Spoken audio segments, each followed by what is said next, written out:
We are at Radio Row, Super Bowl 46, and a gentleman who's going to be calling the game, Chris Collinsworth, has just stepped up. Hello, Chris. What's happening, guys? How are you? Hey, we're doing good. Deuce is with us. Say hi to Deuce. Deuce, what's up, brother? Howdy, man. This is your second one now, isn't it? Yeah, I've played in two. This is the second one. I've actually done the play-by-play. I've done a lot of pre-game shows. So it all ties in with Deuce. Deuce, it all, see how it all works? It's unbelievable. All about you, brother. No, we've only got a few minutes with you. Now, tell me how a coach like Bill Belichick can change from being a defensive genius to all of a sudden creating this offensive output on a football team. And if we look at it, he's been in 2 Super Bowls now with the offensive attitude, and he hasn't won one.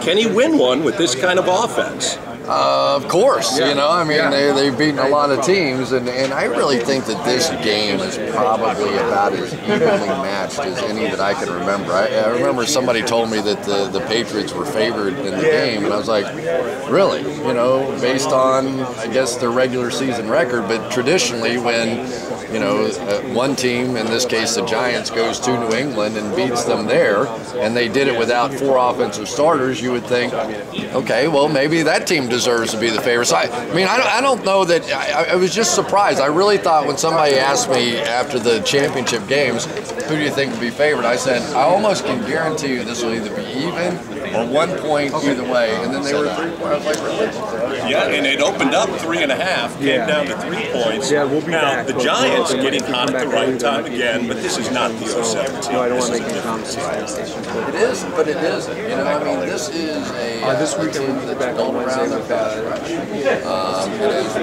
know from watching Greenwood Mathis over here in this stadium, this is a fast track. This is one that Tom Brady has taken a lot of shots in over the course of time in this stadium. And it's really going to be the key of the game when these two teams played the first time. There were a lot of protection schemes put up there by Belichick. Sure. You know, they were tight ends and tight protections and running backs, and they didn't want Tom Brady to get hit. Well, the game was 0-0 at halftime. And so, and then in the second half, you know, they got behind, they opened it up, and all of a sudden started scoring points. Oh, okay, I don't know. So it's real interesting. You know, I don't know that they can block the Giants on a permanent sort of basis throughout the course of the game. But Tom Brady is probably the best that there is in getting that ball out of his hands. So maybe they say, the heck with it. Let's just open it up. Let's flank out our receivers. Let's throw it around. And Tom, you're on your own, baby. Go out there and get rid of that ball. Chris Collinsworth is our guest, and Deuce, we're here in Indianapolis. I got to ask him, because I know you got things to do. Before we get out of here, we're here in Indianapolis. We are local boys here. Got to ask you your opinion about the state of the Colts, what's going on, and of course the new hires, the offensive coordinator, the defensive coordinator. I myself am very excited about the guys from Pittsburgh as well as Pagano from Baltimore. Well, it's going to have a very Pittsburgh Steelerish, Baltimore Ravenish kind of feel to it, which is... That's not a bad thing. It's not a bad thing, but it's going to be a very different thing for Colts fans. And I think the closest thing that I could equate it to is what's going on with the 49ers. You know, the 49ers forever and a day were all about Joe Montana, Steve Young, scoring all those points, Bill Walsh, Jerry Rice up and down the field. And now they're a defensive-oriented team.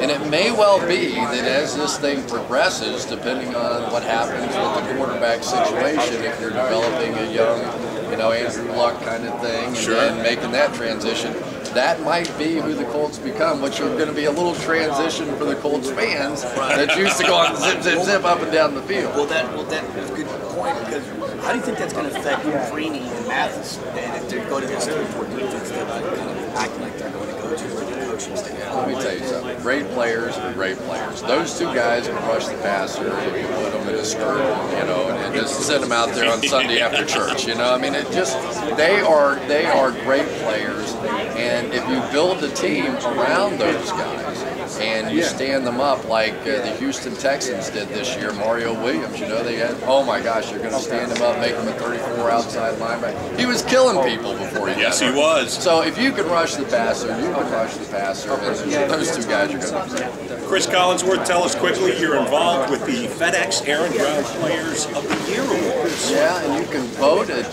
NFL.com/FedEx, and this is one time we no hanging chads. You're allowed to stuff the ballot box, and if your guy wins, then we're going to donate $25,000 in their name to junior achievement in the local area for folks running back and the quarterback. So vote, it's great for the kids, and I'm proud to be a part of it. Chris Collinsworth, we can't wait for Super Bowl Sunday on NBC. Good to see you guys. Thanks for your time. Tell Bob and Tom and all the boys I said hello, will you? We will. All right, Take care, Chris.